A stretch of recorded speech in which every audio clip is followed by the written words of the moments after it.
Bem, pessoal, voltando então aos vídeos, eu queria fazer um vídeo, né, sobre um aspecto que às vezes é pouco discutido, né, entre os anarquistas, enfim, né, que é a questão de depois, quando tem a revolução, como é que fica a criminalidade?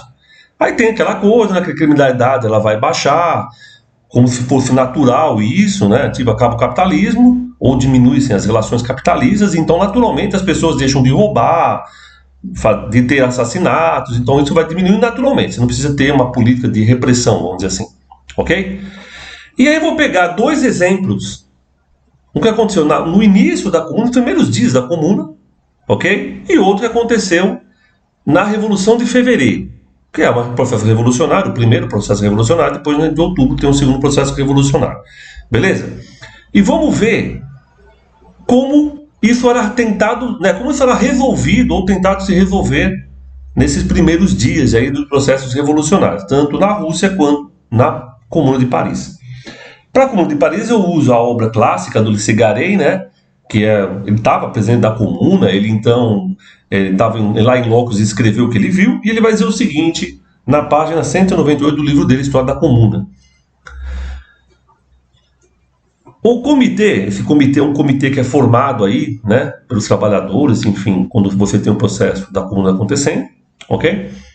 Não perdoava, esse livro está em espanhol, viu, pessoal? Então eu estou tentando fazer a tradução aqui, né, para falar. Não perdoava de modo algum um jeito de tranquilizar Paris.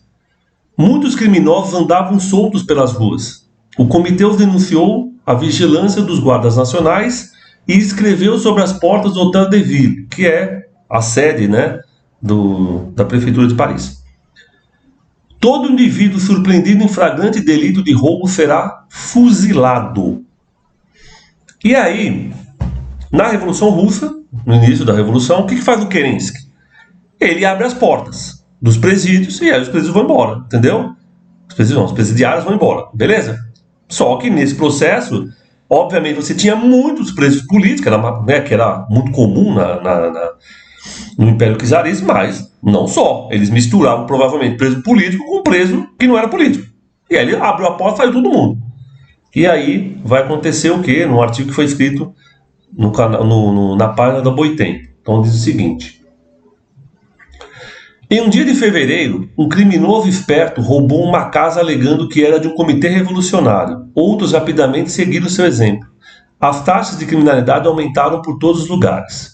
Em outubro, John Reed escrevera: as colunas de jornais de Petrogrado estavam cobertas com detalhes dos mais audaciosos roubos e assassinatos, e os criminosos ficavam impunes. Então ele estava reclamando que tinha que ter alguma punição. Beleza? As pessoas pararam de andar com itens de valor e reforçaram suas portas. Os criminosos brincavam que eles que precisavam de proteção da polícia, pois eram os únicos que tinham algo digno de ser roubado. Então é uma questão, né, que deixa claro aqui. Então, no caso da comuna, se tem algum ladrão lá, ele vai roubar, ele vai ser preso? Não, ele vai ser morto. Então está dizendo aqui, não é o que acontece pelas vias legais, né? Numa sociedade democrática burguesa, assim por diante, o cara quando ele vai roubar, né? Lógico que depende do país, né? Mas quando ele vai roubar, ele vai ser julgado, ele vai ter direito de defesa, ter um advogado e assim por diante, entendeu? E aí sim, sendo comprovado que ele roubou, ele vai sofrer uma punição que raramente, né? Raramente, exceto, vamos dizer assim, em país que tem pena de morte, mas aí o cara tem que matar a pessoa quando ele rouba, ele vai ser condenado à morte. Pelo que ele chega, ele tá falando aqui na página 198, o cara tá andando lá, ó, foi lá pegar um negócio, roubou, foi pego em flagrante, ele é fuzilado. Tipo assim, não vai ser preso, vai ver o que aconteceu. Se for acontecer, aconteceu isso ou não, não tenho a mínima ideia. Não tava lá como de Paris, você tá entendendo? Então, não sei. Eu tô refletindo aqui sobre o que ele tá falando. Mas como ele tava lá, eu imagino que ele deve estar falando mentira. E no caso da Rússia, o que a gente percebe, né?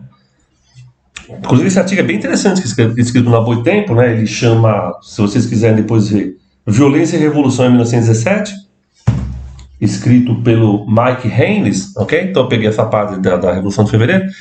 Está dizendo que Kerensky, nessa questão de acabar, né, com os presos políticos, o que eu estou entendendo? Ele abre as portas dos presídios, os presidiários saem, e aí Nesse meio tem de tudo, né? Desde pessoas que eram prisioneiros políticos, anarquistas, socialistas, comunistas e assim isso, ou outros istas que existiam na época, ok? Mas também pessoas que já tinham praticado furto, roubo, assassinato e assim por diante.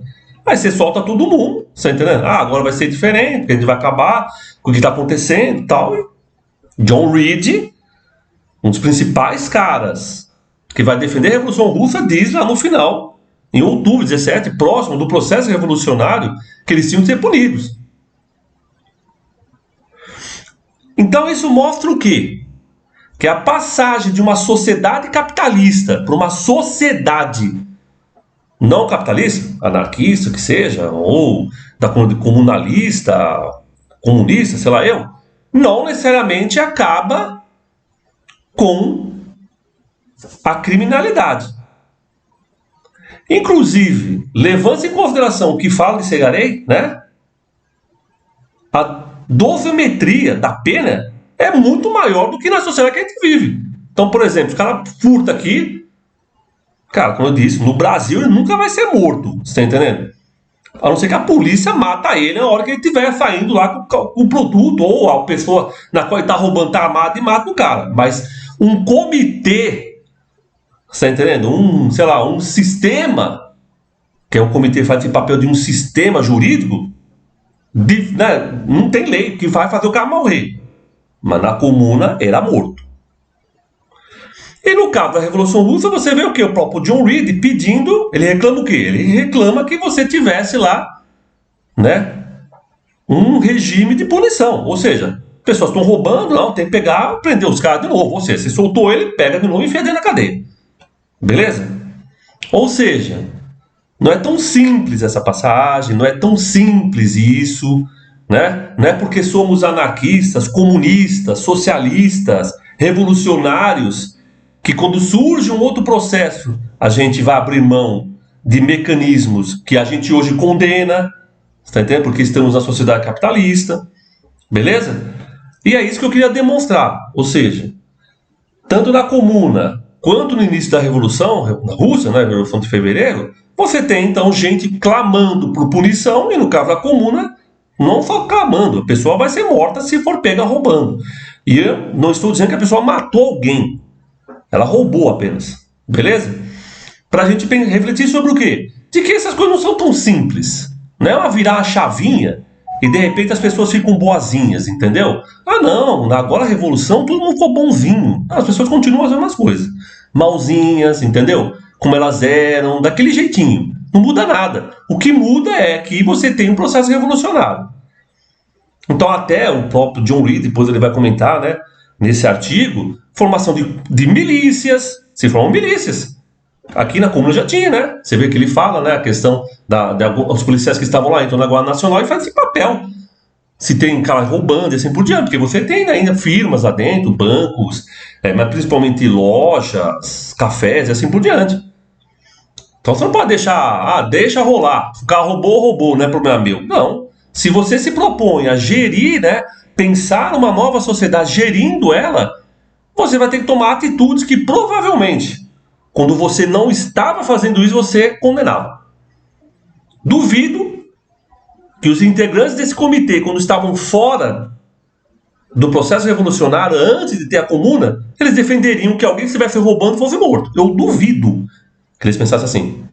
Mas quando eles chegaram no poder, na comuna, no seu início, eles não pensaram duas vezes. Tá roubando, mata.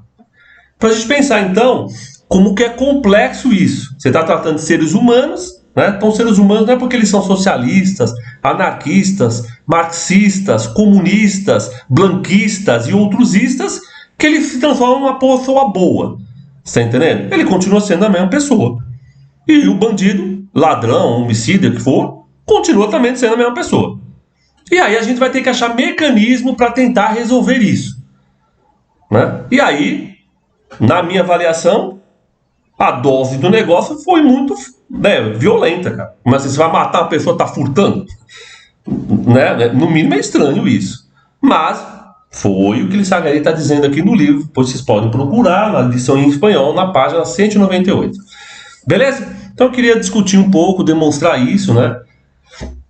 sobre como pensar esse processo revolucionário e as questões que, obviamente, vão acontecer ali, né? Porque não é porque você muda a revolução que você muda a chavinha, né? Muda a revolução, não. Você faz a revolução que muda-se a chavinha das coisas, as coisas continuam acontecendo. Ok? Um abraço a todos e todas.